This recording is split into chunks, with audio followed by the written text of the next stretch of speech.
कंगना रनौत मेरे बारे में कहती हैं कि मैं राजा का बेटा।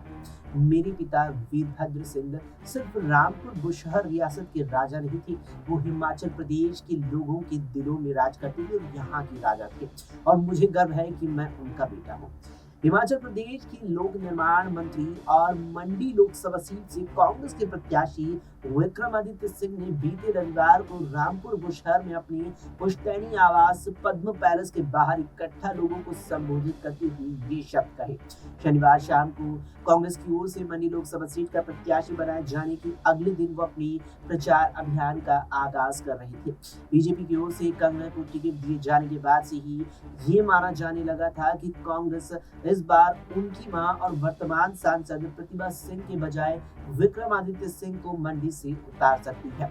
वजह ये थी कि विक्रमादित्य ने सीधे कंगना रनौत के पुराने बयानों को उठाते हुए उन पर निशाना साधा और हमला बोलना शुरू कर दिया था।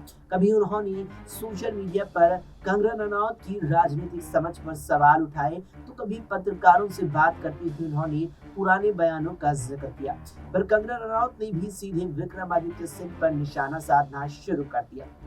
इससे कुछ ऐसा माहौल बन गया कि पूरे प्रदेश में चर्चा होने लगी कि कंगना रनौत को विक्रमादित्य सिंह ही टक्कर दे सकती हैं। आखिरकार शनिवार शाम कांग्रेस ने आधिकारिक तौर पर विक्रमादित्य सिंह को मंडी संसदीय क्षेत्र से उम्मीदवार घोषित कर दिया। मंडी लोकसभा सीट में 6 जिलों में 17 विधानसभा क्षेत्र आती हैं। इनमें से 3 विधानसभा क्षेत्र अनुसूचित जनजाति के लिए आरक्षित हैं और 5 अनुसूचित जाति के लिए। आबादी और भूगोल के हिसाब से इतनी विविधता वाली इस विधानसभा क्षेत्र से कई बड़ी हस्तियां चुनकर संसद पहुंची हैं। इनमें भारत की पहली स्वास्थ्य मंत्री रही राजकुमारी अमृत कौर, पूर्व दूरसंचार मंत्री पंडित सुखराम और वीरभद्र सिंह शामिल हैं।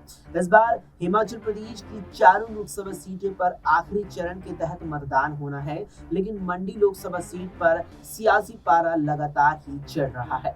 कंगना और विक्रमादित्य एक दूसरे पर तीखे जुबानी हमले कर चुके हैं। कई बार उनके बयान निजी हमलों की शक्ल में भी होते हैं। जहां विक्रमादित्य सिंह ने कंगना रनौत को मौसमी राजनेता बताते हुए उन पर बीफ खाने का आरोप लगाया, वहीं कंगना ने उनके सबूत मांगते हुए उन्हें छोटा पप्पू और राजा बेटा कह दिया। विक्रमादित्य पहले भी अपने विवादित बयान और आक्रामक बयानों के लिए चर्चा में रही हैं। कई मौकों के बाद में ऐसे बयानों पर उन्हें खेद भी प्रकट करना पड़ा था। एक दूसरे पर जुबानी हमलों के मामलों में दोनों अभी एक तक से एक बढ़कर नजर आ रही हैं। लेकिन क्या वोटों के मामले में भी दोनों के बीच कड़ी टक्कर होगी? वरिष्ठ पत्रकार और राजनीतिक विशेषज्ञ हेमंत का मानना है कि इस बार मंडी लोकसभा क्षेत्र का चुनाव तीखी बयानबाजी के कारण मसालेदार होने वाला है। हालांकि इस सब का मतदाताओं पर कोई खासा असर नहीं होगा। वो बताते हैं कि कंगना के भाषणों को सुने तो लगता है कि वो एक मंझे हुए राजनेता की तरह दिखने की कोशिश कर रही हैं। दूसरी ओर विक्रमादित्य की शैली भी ऐसी ही रहती है, मानो वो बड़े अनुभवी हो। उनके बीच तीखी बयानबाजी हो रही है। वैसे तो पूरे हिमाचल में साक्षरता का स्तर बेहद अच्छा है, मगर मंडी के मतदाता राजनीतिक रूप से बहुत सजग है। ऐसी जागरूकता प्रदेश में कहीं और नहीं दिखती। ऐसे में इन बयानों से आधार तो मतदाताओं की राय पर कोई खासा असर नहीं पड़ने वाला है। विक्रमादित्य सिंह कई बार कह चुके हैं कि इस बार लोकसभा चुनाव मुद्दों के आधार पर लड़ा जाएगा। वो कंगना से सवाल पूछ रहे हैं कि जब बीते साल हिमाचल प्रदेश में प्राकृतिक आपदा आई थी तब वो कहां थी। उनका आरोप है कि केंद्र की मोदी सरकार ने उस दौरान हिमाचल की पर्याप्त मदद नहीं की और ऊपर से राज्य के विकास के लिए मिलने वाले फंड में भी कटौती कर दी थी। जबकि कंगना रनौत राज्य की कांग्रेस सरकार पर घोटाले करने और चुनाव से पहले किए वादों से मुकरने का आरोप लगा रही हैं। हालांकि हेमंत मानते हैं कि मुद्दों की बात बेमानी है, क्योंकि पहले भी यहाँ लोकसभा चुनाव मुद्दों के आधार पर नहीं लड़े गए।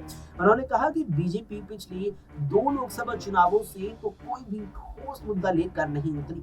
वो प्रधानमंत्री नरेंद्र मोदी के नाम पर ही वोट मांगती है। वहीं कांग्रेस भी ऐसा मुद्दा लाने में नाकाम रही है जिसके आधार पर वोटरों को लुभाया जा सके।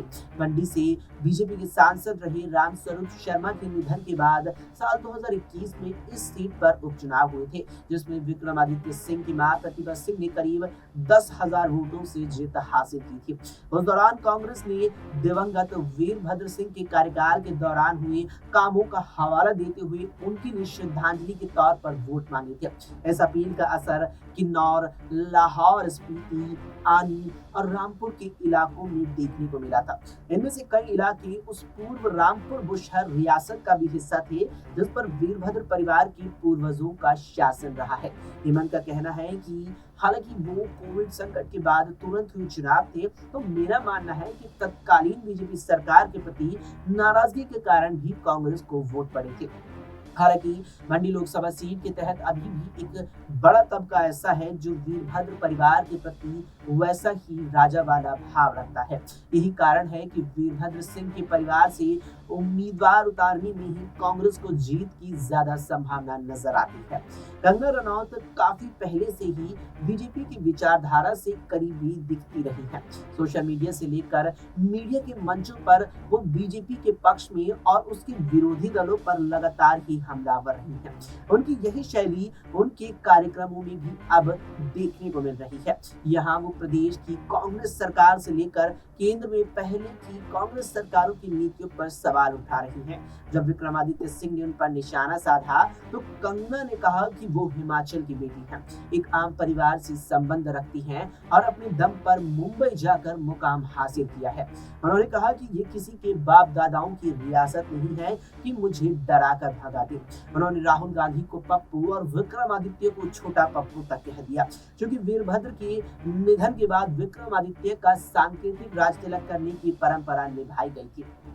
ऐसे में उनके कुछ प्रशंसक उन्हें अभी भी राजा कहकर संबोधित करते हैं।